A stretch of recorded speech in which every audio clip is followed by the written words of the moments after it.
Welcome to Second Take, the show that focuses on the issues behind the news. Brazilian diversified mining major Vale has reaffirmed that it's set to make major investments in Africa by 2016. Senior Deputy Editor Keith Campbell tells us more. Welcome, Keith. How much capital does Vale expect to spend in Africa, and how will this be spread across the various regions? Well, they're expecting to spend $12 billion in Africa over the next 5 years, provided, of course, they get final board approval. The main areas of investment will be Mozambique and Guinea, but they're also going to be making investments in Zambia, the Democratic Republic of the Congo, and Malawi and Liberia. Now, in May this year, Vale's CEO Roger Agnelli was replaced by Murilo Ferreira.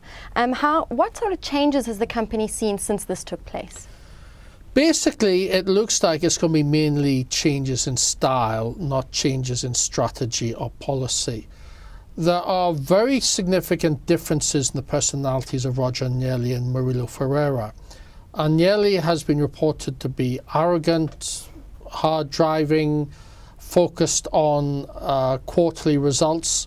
Ferreira is much more laid back, much more open to criticism, and with a focus on long-term results. Not what's going to happen over the next 3 months, but what's going to happen over the next few years. But Ferreira made almost no changes to the top level of management in Vale. He replaced only one of the top-level directors. He did replace 6 of the directors at the next level down, but nobody's expecting any significant change in strategy or policy. Now, can you tell us more about Vale's Moatize coal project?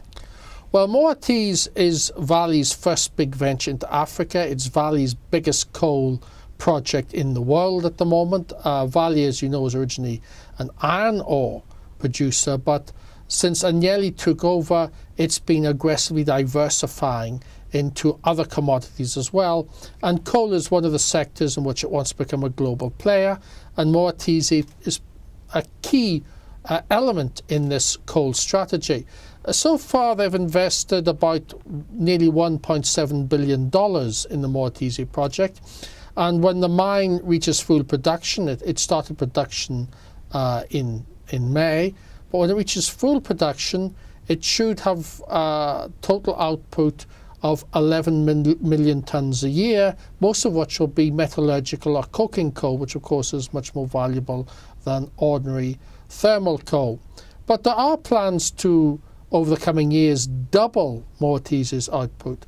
So Vale is planning to invest billions more in the Moatize project. Separately from Moatize, but obviously assisted by it, they are also reported to be exploring for coal further north in Mozambique.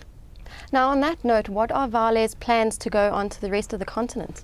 Well, I already outlined where they're planning to be active. Mozambique, in addition to coal, they're looking at a major phosphates project in a place called Vale. They're also involved in a consortium that's exploring for natural gas. The other big project, really big project Vale has in Africa is the Simandou iron ore project in Guinea, in West Africa. Now, Vale have got blocks 1 and 2 of Simandou. Rio Tinto and their partner Chalco of China have got blocks 3 and 4. And these are both huge iron ore projects. But Vale believe that Simandou and Carajás iron ore operations back in Brazil give them the best iron ore mining growth platform in the world at the moment. Now, they're planning, of course, to construct the mine Simandou and a related project nearby called Zogota, and to build a railway from Simandou through Liberia to the coast.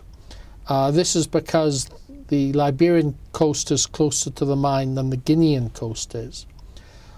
there is a possibility that there might be some kind of coordination with Rio Tinto on this railway line. It would make sense for both of them. They are also upgrading the main railway in Guinea itself, although they will not use this to export iron ore. It's be a long way round, take the iron ore from Simandou to the port at Conakry. In Zambia, they are working with South Africa's African Rainbow Minerals on Konkola North Copper Mine, and they have a project again with African Rainbow Minerals at Kalumines in the DRC. The joint venture they have with African Rainbow Minerals is called Teal Exploration and Mining, and it's a 50-50 joint venture. And finally, they're involved in Malawi in railways. In Brazil, Vale is a big owner and operator of railways. And they have acquired a majority stake in the company that owns Malawi's railway operations at the moment. They're doing this because they want to use this route as an alternative means to export coal from Moatize. They build a short railway line from Moatize to link up to the Malawian network. The Malawian network links to a Mozambican line that runs to Nacala, which Vale also now owns, and it also links to the Zambian railways, creating the possibility of exporting copper from Konkola North. And because Vale is a major railway operator, they're also interested in general railway business in addition to that. Well, thank you so much for that update, Keith. That's the show for today. Join us again next time for more news and insights into what's happening in the mining world.